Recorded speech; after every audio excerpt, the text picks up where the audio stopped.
ಕೇರಳದಿಂದ ಉಡುಪಿಗೆ ಪ್ರವಾಸಕ್ಕೆ ಬಂದಿದ್ದ ವಿದ್ಯಾರ್ಥಿಗಳ ಗುಂಪೊಂದು ಹೆಜಮಾಡಿ ಟೋಲ್ ಬಳಿ ಪುಂಡಾಟ ನಡೆಸಿರುವ ಘಟನೆ ನಡೆದಿದೆ.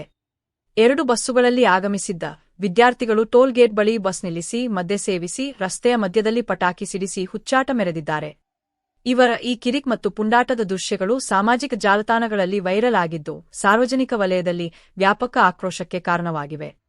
ವಿದ್ಯಾರ್ಥಿಗಳ ಹುಚ್ಚಾಟದಿಂದಾಗಿ ವಾಹನ ಸವಾರರಿಗೆ ಅನಾನುಕೂಲವಾಯಿತು ಮತ್ತು ಸಂಚಾರಕ್ಕೆ ಅಡ್ಡಿಯಾಯಿತು. ಪ್ರವಾಸಕ್ಕೆ ಬಂದಿದ್ದ ವಿದ್ಯಾರ್ಥಿಗಳು ಇಂತಹ ಅನಗತ್ಯ ಚಟುವಟಿಕೆಗಳಲ್ಲಿ ತೊಡಗಿಸಿಕೊಂಡಿರುವುದು ಇತರ ಪ್ರಯಾಣಿಕರಿಗೆ ತೊಂದರೆ ಉಂಟುಮಾಡುವುದಲ್ಲದೆ ಸ್ಥಳೀಯ ಕಾನೂನು ಸುವ್ಯವಸ್ಥೆಗೂ ಭಂಗ ತರುವ ಸಾಧ್ಯತೆ ಇದೆ ಎಂಬ ಆತಂಕ ವ್ಯಕ್ತವಾಗಿದೆ.